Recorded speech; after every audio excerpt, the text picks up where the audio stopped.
हम सभी को जीने के लिए सबसे जरूरी है श्वास, समय और प्रकृति। तीनों मूल्यवान हैं जीवन जीने के लिए।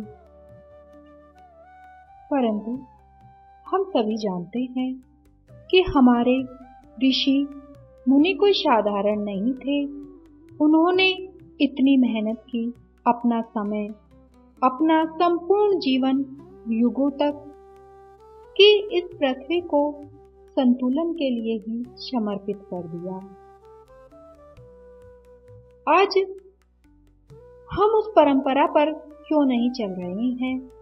हम अपने जीवन में उन परंपराओं को क्यों नहीं उतार रहे हैं कि सप्त ऋषियों ने जिन्हें बनाने के लिए इस संसार को एक नए संतुलन, एक नया चीज प्रदान करने के लिए अपना पूरा समय लगा दिया।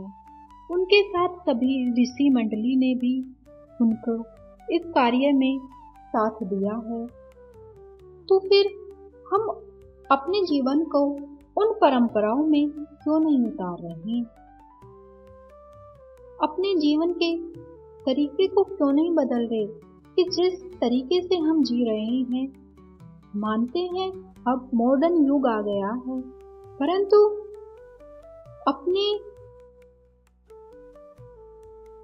मॉडर्न युग के साथ साथ अपने जीवन की धर्म निष्ठा को भी तो अपने हृदय में उतारिए।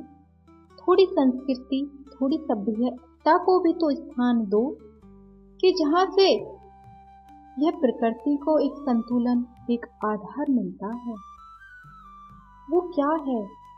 और जो असंतुलन बढ़ रहा है, प्रकृति उथल पुथल हो रही है, उसका कारण है कि हमारे जीवन में उन संस्कृति, उन सभ्यताओं को ना अपनाना, कि वो हम लुप्त हो रही हैं।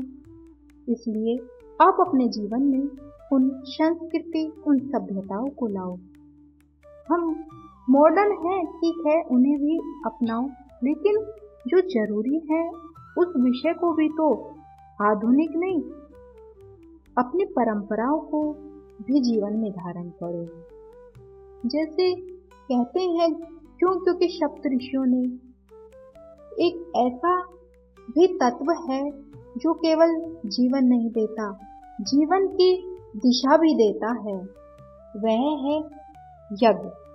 और यज्ञ कोई कर्मकांड नहीं, यह प्रकृति का संतुलन है, जहाँ देवताओं को प्रकट करने की क्रिया है। यही हमारी संस्कृति का भी हृदय है।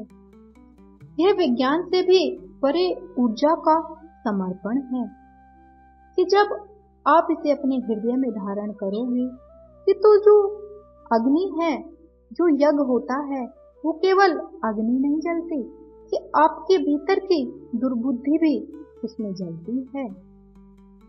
कि जब यज्ञ नहीं होते तो केवल ऋतुएं नहीं बदलती, मनुष्य की वृत्ति भी बदल जाती है।